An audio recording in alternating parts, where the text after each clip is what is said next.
작은 돌고래가 바다로 나갔다가 갑자기 무서운 문어의 출현에 놀라게 되며 문어가 그를 쫓기 시작합니다. 그 생물은 새끼를 포위하려 하지만 스노볼은 산소가 부족해져 수면으로 올라가 숨을 쉬어야 합니다. 도망치려던 중 그는 문어에게 잡히게 됩니다. 그러나 악한 생물은 새끼의 어머니가 다가오는 것을 보고 도망가기로 결정합니다. 나나를 없애기 위해 문어는 사슬을 파괴해 수많은 금속 파이프가 두 마리에게 떨어지게 합니다.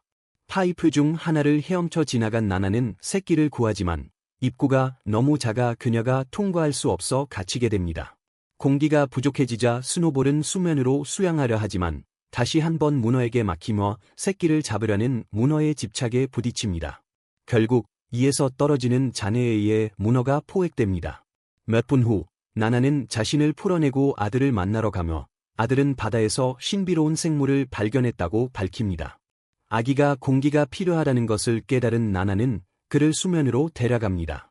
스노볼은 그 소년을 친구들에게 소개하고 모두 그가 어떤 동물인지 알아내려고 합니다. 비늘이 없기 때문에 물고기로 볼 수 없고 껍질이 없기 때문에 갑각류도 아닙니다. 스노볼은 때때로 아기를 수면으로 데려가야 합니다. 그는 노인 거북이의 도움을 요청해 소년이 위험한지 알아내기로 결심합니다. 그러나 돌핀보이는 곧 바다 거북이의 마음을 사로잡고 그녀는 소년이 그들의 산호초에서 살 수 있다고 선언합니다. 첫 몇 주 동안 나나는 새로운 아기를 돌보는 방법을 모르며 방황합니다. 스노볼은 자신의 작은 형제에게 바다에서 사는 데 필요한 모든 것을 가르치기로 결심합니다. 두 사람은 모험 중 항상 문제를 일으키지만 나나는 항상 그들을 보호하기 위해 있습니다. 세월이 흐르면서 스노볼과 돌핀보이는 때려야 뗄 수 없는 관계가 됩니다. 그들의 어머니 나나는 가장 어린 아들이 얼마나 독립적이 되었는지 자랑스러워합니다. 이제 성장한 돌핀보이는 애 자신이 가족과 다른지 궁금해하기 시작합니다. 스노볼은 그에게 진실을 말하기로 결심합니다. 그가 돌핀이 아니라는 것입니다. 돌핀보이는 놀라지 않습니다. 스노볼은 그가 거대한 조개 껍질 안에서 발견되었다고 설명합니다. 두 사람은 그곳으로 돌아가기로 결심하지만 그곳은 바다의 금지 구락입니다. 선박 잔해를 발견한 소녀는 문을 열고 안으로 들어가 더 알아보기 시작합니다. 그 순간 한 생물이 기회를 잡아 도망칩니다. 그곳은 어두우며 형광 플랑크톤으로 가득 차 있습니다. 음식을 맛본 스노볼은 녹색 물질을 맛있다고 선언합니다. 떠나기 전 돌핀 소녀는 사진이 들어있는 목걸이를 발견하고 가져가기로 결정합니다. 이는 그가 자신과 닮은 생물을 처음 본 순간입니다. 다음 아침, 나나는 그들의 둥지에 도착해 두 아들을 발견합니다. 그들의 대화를 엿들은 후, 그녀는 그들이 금지 구락에 들어갔다는 사실을 알게 됩니다. 나나는 스노볼이 진실을 밝힌 것에 화를 내고, 소녀는 어머니가 그렇게 오래 숨겨온 것에 실망감을 표현합니다. 그는 자신이 결함 있는 아웃사이더라고 믿었지만 이제 진실을 알게 되자 자신이 어디서 왔는지 알고 싶어합니다. 돌핀보이와 스노볼은 난파선으로 돌아갑니다. 그들이 들어가려던 순간 나나가 나타나서 자신이 들어가겠다고 제안합니다. 갑자기 깊은 곳에서 거대한 촉수가 튀어나와 그녀를 공격합니다. 어머니가 위험에 처한 것을 본 돌핀보이는 그녀를 구하기 위해 안으로 들어갈 방법을 찾으려 하지만 숨이 차서 기절합니다. 나나는 스노볼에게 형제를 수면으로 데려가서 안전하게 지키라고 명령합니다. 소년을 회복시킨 후 스노볼은 옛 거북이에게 도움을 요청하기 위해 달려간다. 그러나 다른 산호초 주민들은 규칙을 어긴 것에 대해 젊은이를 무책임하다고 비난하기 시작한다. 그때 문어가 나타난다. 나나를 감금했다는 사실을 알게 된 스노볼은 그를 공격하지만 바위에 부딪혀 날아간다. 돌핀보이, 달핀보이, 가형을 돌보는 동안 문어는 산호초에 독성 잉크를 분사하며 자신의 과거를 드러냅니다. 제한 구락 내의 블랙벨리는 수년간 그의 유일한 피난처였습니다.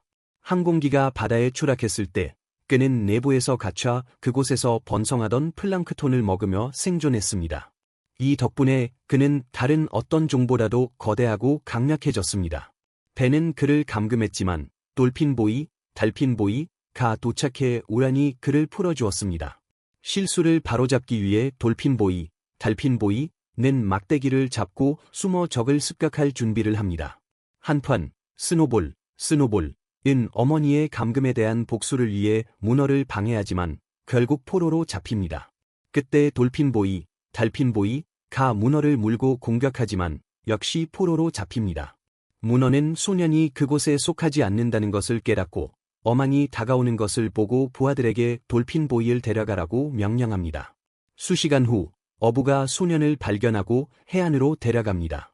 그는 소년을 캡틴 메르바리드에게 넘겨주는데 캡틴은 소년의 목걸이에 있는 사진 속 여성을 알아봅니다. 돌핀 소년이 깨어나 인간을 보고 놀라 조용히 기어 나가려고 합니다. 그의 도주는 캡틴의 준비된 점심을 발견하면서 실패합니다. 머바리드가 깨어나 그를 막으려 하지만 소년은 해변으로 도망칩니다. 그곳에서 그는 돌고래 묘지를 발견합니다. 해안가에 좌초된 돌고래의 무생물적인 시체 주변을 갈매기들이 맴돌고 있습니다. 그는 슬퍼하다가 스노볼이 아직 살아있다는 것을 발견합니다. 스노볼은 작은 형제를 잃지 않기 위해 스스로 포로가 되기로 했다고 설명합니다. 눈물 어린 포옹 후 그들은 스노볼을 바다로 돌려보내는 계획을 세운다. 나나의 죽음에 눈물을 흘리며 그들은 정말로 어머니를 잃었다는 것을 깨닫는다. 감동받은 메르바리드 선장은 도움을 결심한다. 돌고래 소년이 돌고래와 소통할 수 있다는 것에 놀라며 그는 스노볼을 바다로 끌어당기는 데 도움을 준다. 물속에서 캡틴은 소년의 어머니를 알고 있다고 밝히며 그를 그녀에게 데려가겠다고 약속합니다. 돌핀보이는 슬퍼하며 스노볼에게 작별 인사를 하고 곧 돌아오겠다고 약속합니다. 다음 아침 소년은 방을 돌아다니려다 넘어져 문 쪽으로 기어가지만 자신이 잠겨 있다는 것을 깨닫습니다. 문 밖에는 선장의 아내와 딸이 있습니다. 소녀가 그 라자를 엄마라고 부르는 것을 듣고 돌핀 소년은 그녀가 자신의 어머니일 수도 있다고 생각합니다.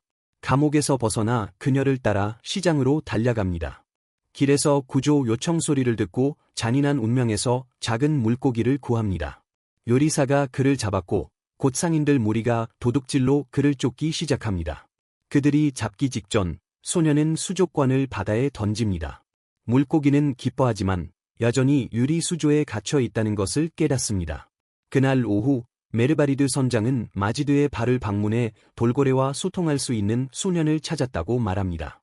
이를 확인하기 위해 마지드는 소년을 다이빙 대회에 출전시키기로 결정합니다. 만약 소년이 정말로 바다 생물들과 대화할 수 있다면 그는 대회에서 쉽게 우승할 것이라고 확신합니다. 그때 캡틴의 아내가 바에 들어오고 곧이어 불만을 품은 주민들이 나타나 돌핀 소년이 슈퍼마켓을 털었다고 말합니다. 부부는 소년을 집으로 데려가 목욕을 시킨 후 인간 사회에서 살아가기 위해 필요한 것을 가르치기로 결정합니다. 며칠 후 메르바리드는 소년을 배에 태워 항해에 데려가고 돌핀 소년은 다이빙 중 형을 다시 만나게 됩니다. 두 사람은 바다 바닥에서 잃어버린 것을 찾는 노인 어부를 발견하지만 그가 무엇을 찾으려는지 이해하지 못합니다. 어느 날 일몰 때 선장은 소년에게 경기를 이기도록 도와달라고 요청합니다. 이 방식으로 그는 새 배를 사고 돌핀보이에게 어머니가 있는 섬으로 데려갈 수 있습니다. 이 말을 듣고 소년은 형에게 경기를 이기기 위해 훈련을 도와달라고 요청합니다. 대망의 날이 다가오자 바다를 가로지르며 항해하는 동안 마지드의 부하들이 그들의 작은 배를 조롱합니다. 그러나 그들은 이축되지 않고 돌핀보이의 상대방들이 행동하는 모습을 주의 깊게 관찰합니다. 잠수부들은 이미 이치해 있었고 소년은 마지막으로 물에 뛰어듭니다. 바다 바닥에 도착한 소년은 형과 함께 타고 가다가 가는 길에 목걸이를 잃어버립니다. 이때 그곳에서 다이빙을 하고 있던 노련한 어부가 그 물체를 주우기로 결정합니다. 마지드의 첫 번째 다이버가 발견한 수많은 보물을 가지고 돌아오기까지 오래 걸리지 않았지만 마베라는 걱정하지 않습니다. 그는 소년의 실력에 대해 확신하고 있기 때문입니다. 몇 분 후 경기가 종료되고 소년은 수집한 물건들과 함께 배에 올라탑니다. 조개 껍질이 적다는 것을 본 선장은 실망하며 패배를 인정합니다. 반면 마지드는 승리를 기뻐하며 해안으로 돌아갑니다. 그러나 마르바리드는 곧 모든 조개가 진주로 가득 차 있다는 것을 깨닫고 자신이 갑자기 부자가 되었다는 사실에 매우 흥분합니다. 갑자기 그들이 타고 있던 배가 공격을 받고 선장은 머리를 맞습니다. 두 사람은 바다 한가운데로 끌려가며 그가 깨어났을 때 마르바리드는 해적 무리에 의해 포로로 잡혀 진주를 훔치려는 계획을 알게 됩니다. 다행히 그 남자는 예식을 잃기 전에 진주를 삼켰기 때문에 보물을 훔치는 것이 불가능해집니다. 그래서 여성들은 선장에게 진주를 빼내기 위해 과일을 먹으라고 명령합니다. 그렇지 않으면 그의 배를 갈라야 할 것입니다.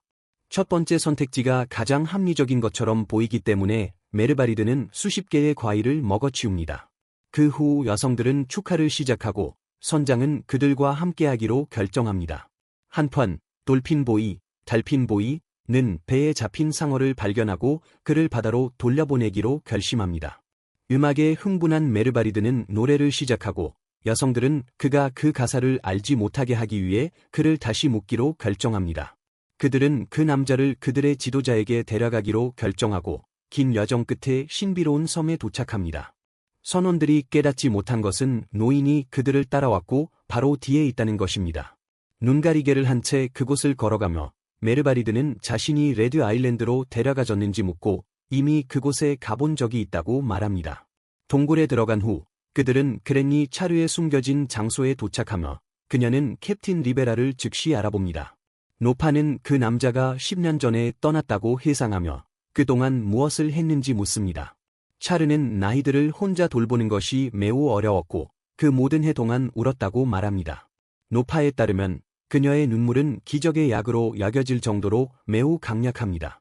나히드는 예식을 잃은 채 작은 호수에 떠다니고 있었고 그녀의 아들이 그녀를 발견했을 때 그 소녀는 어머니를 처음 보는 것에 흥분합니다. 그날 밤 불 앞에서 할머니 차르는 소년에게 그의 어머니가 메르바리드가 바다에서 그녀를 구한 후 섬으로 데려갔다고 말합니다. 그 여성은 정신이 혼미해져서 계속해서 자신의 아이에 대해 이야기했는데 그 아이는 돌고래에게 맡겼다고 했습니다. 돌고래 소년과 그의 어머니가 타고 있던 비행기가 추락했을 때 메르바리드는 배가 파괴되자 바다로 뛰어내려야 했습니다. 이후 선장은 배를 잃게 되었고 이로 인해 섬으로 돌아갈 수 없게 되었습니다. 그란니 차르는 진실을 밝히기로 결심하고 나히드가 결코 나아지지 않을 가능성이 높지만 그녀의 몸속의 모든 독을 중화시키는 해독제가 있다고 말합니다. 그 순간 노인 어부가 자신의 존재를 드러내고 그들과 대면하고 싶지 않다고 말합니다. 그는 이 해독제를 수년간 찾아왔기 때문에 비행기 추락 현장 근처에서 계속 잠수하고 있다고 설명합니다. 소년을 관찰한 후 그 남자는 자신과 돌고래 형제만이 이 해독제가 숨겨진 장소에 도달할 수 있다고 결론지었습니다. 이 말을 듣고 돌고래 소년은 즉시 도움을 제안하지만 할머니 차르는 소년의 생명을 위험에 빠뜨리고 싶지 않습니다. 그러나 소년은 어머니를 구하기 위해 자신의 생명을 걸고 싶어하며 모두가 잠든 사이 어부를 초대해 임무를 시작합니다. 사고 현장에 도착하자 스노볼은 향을 배로 데려가 치료제를 찾기 시작합니다. 두 사람은 빛나는 동굴로 들어가는데 깨와 그의 부하들이 갑자기 나타나 그들을 포위하기 시작합니다. 돌핀보이, 달핀보이는 그 미친 생물이 그 무리의 리더라고 생각하는지 묻자 그는 자신이 유일하게 변형된 껍질을 가진 존재이기 때문이라고 반명합니다. 그러나 소년이 그의 껍질을 훔쳐 던져버리며 그 껍질을 잡는 자가 다음 리더가 될 것이라고 말하자 그의 이장이 드러납니다. 이 방식으로 두 사람은 여정을 계속할 수 있는 공간을 만들고 예상치 않게 늙은 거북이가 처참한 상황에 처해 있는 것을 발견합니다. 그 동물은 문어가 방출한 잉크가 그의 모든 친구들을 좀비 부하로 변모시켰다고 설명합니다. 이들이 같은 운명을 피하려면 두 형제는 그 량기를 흡입하지 않아야 합니다. 두 사람은 문어의 눈길을 피해서 배로 향합니다. 몇 분 후 돌핀 소년은 병을 손에 들고 수면으로 돌아와 어부에게 약을 전달합니다. 그 순간 그는 그동안 속아왔다는 것을 깨닫습니다. 그 남자는 사실 사기꾼이었기 때문입니다. 형제의 도움을 받아 소년은 배에 뛰어들어 적을 공격하지만 악당은 그를 제거하고 도망가기 전에 부모에 대한 진실을 밝히기로 결심합니다. 그는 수년간 소년의 부모가 그 물질을 실험실 물고기에 테스트해 왔다고 말합니다. 가짜도 그 약의 개발에 참여했으며 부부와 함께 이를 판매해 돈을 벌기 시작했습니다. 그러나 수정된 화합물은 물고기를 공격적으로 만들 수 있었고 돌핀보이의 아버지가 이로 인해 희생되었습니다. 더 많은 사람들이 죽는 것을 막기 위해 소년의 어머니는 공식을 가지고 도망가기로 결정했습니다. 그 물질이 영원히 사라지지 않도록 하기 위해 그 남자는 개입해 비행기를 추락시켰습니다. 진실을 알게 된 소녀는 절망에 빠지며 적군이 물에 화합물을 쏟아내는 순간조차 알아차리지 못합니다. 그의 목표는 거대한 문어를 통제하고 자신의 부하로 만드는 것입니다. 그 생물은 돌핀보이의 배를 공격하지만 그는 탈출에 성공합니다. 그때 배신자가 그를 쏘려고 했지만 스노볼이 항을 구하고 도망쳤습니다. 길에서 돌고래는 작은 양의 잉크를 삼키게 되었고 곧 병에 걸리기 시작했습니다. 레드 아일랜드에서 그랜드마 차르와 그녀의 그룹은 이미 일어난 일을 깨달았고 소년을 구출하는 방법을 고민하던 중 예상치 않게 그가 형과 함께 나타났습니다. 돌고래는 이미 슬픈 운명을 받아들이고 있었지만 차르가 그에게 나히드의 눈물을 마시라고 요청하자 즉시 스노볼이 치유됩니다. 문어에 의해 생성된 검은 구름의 효과를 역전시키기 위해 그랜드마 차르는 그들에게 나히드가 지난 10년간 흘린 모든 눈물을 방출하라고 명령합니다. 다음으로 돌핀 소년과 그의 황제는 전투를 위해 지원군을 찾기 위해 떠납니다. 캡틴 메르바리드는 그를 돕기 위해 여성들이 배를 빌려주어 전투에 참여할 수 있도록 합니다. 그러나 배는 연료가 떨어졌지만 그의 아내가 섬에 접근하면서 문제가 곧 해결될 것입니다. 한편 돌핀보이는 이미 수십 마리의 돌핀을 모아 바다를 구하기 위해 모았고 그의 대규모 그룹을 이끌어 문어와 그의 주인과 결투를 벌입니다. 그 그룹은 잉크에 의해 통제되는 상대방을 나히드의 눈물이 흩어진 레드 아일랜드 해안으로 유인합니다. 이 방법으로 그들은 문어의 통제에서 물고기를 해방시키고 정상으로 돌아가도록 돕습니다. 이제 바다가 더 이상 오염되지 않자 캡틴 메르바리드는 친구들과 돌핀보이, 달핀보이와 함께 수영을 즐기며 자신이 시작한 일을 마무리하기로 결심합니다. 소녀는 구원한 동물들의 도움을 받아 적들을 포획하고 그들이 바다의 생명을 계속 위협하지 못하도록 막습니다. 그 순간 문어는 바다 바닥에서 더 많은 잉크를 생산해 생물들을 다시 통제하려 하지만 두 형제는 그걸 허용하지 않을 계획입니다. 동물들이 문어를 막기 위해 단결하는 동안 스노볼과 그의 형제는 주인을 물리치기 위해 집중하지만 결국 포로가 됩니다. 모든 것이 이뤄진 것처럼 보일 때 선장과 그의 선원들이 도움을 주기 위해 나타나 변종 문어를 공격합니다. 이 시점에서 그 생물은 몸의 변화를 겪기 시작하며 더 커지고 끔찍한 모습을 갖추게 됩니다. 몬스터는 메르바리드의 배를 공격해 쉽게 파괴하며 모든 승객들이 물에 뛰어들어 목숨을 구해야 했습니다. 이 시점에서 생물은 완전히 통제 불능 상태가 되어 결국 자신의 주인을 삼켜버립니다. 배의 파괴로 인해 연료로 인해 바다가 오염되었고 번개가 물속에서 거대한 불길을 일으켰습니다. 따라서 승객들은 돌고래와 함께 탈출하기 위해 동승해야 합니다. 그때 돌고래 소년이 섬으로 향하는 문어를 발견하고 그가 섬에 도착하면 아무것도 그를 막을 수 없을 것임을 깨닫습니다. 소년은 위험한 결정을 내리고 친구들을 돌보라고 형에게 부탁한 후 고래의 도움을 받아 섬으로 던져지도록 요청합니다. 그란니 차르와 나히드가 먹힐 뻔했을 때 돌핀보이가 나타나 거대한 문어의 머리에 뛰어올랐습니다.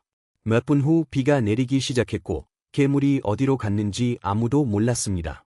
리베라 선장은 소년을 걱정하며 그가 어디에 있든 불러내기 위해 악기를 연주했습니다. 한편 돌핀보이는 바다 바닥에 있었습니다. 소년은 전투에서 심하게 다쳤지만 나히드는 모든 힘을 쏟아 그를 구하고 형제에게 전달했습니다. 소년을 잡은 스노볼은 수면으로 수양에 올라가 캡틴 메르바리드에게 형제를 넘겨줍니다. 소년은 의식을 잃었지만 친구의 도움으로 폐 속의 물을 모두 배출하고 다시 숨을 쉬기 시작합니다. 이 생명을 위협하는 모험을 겪은 후 돌핀 소년과 그의 형제는 새로운 가족을 얻고 친구들과 함께 레드 아일랜드에서 함께 살기 시작했습니다. 반면 옥토퍼스는 다른 옥토퍼스처럼 다시 원래 모습으로 돌아갔고 그가 바다 생물들에게 가한 모든 해악의 결과를 감당해야 할 것입니다.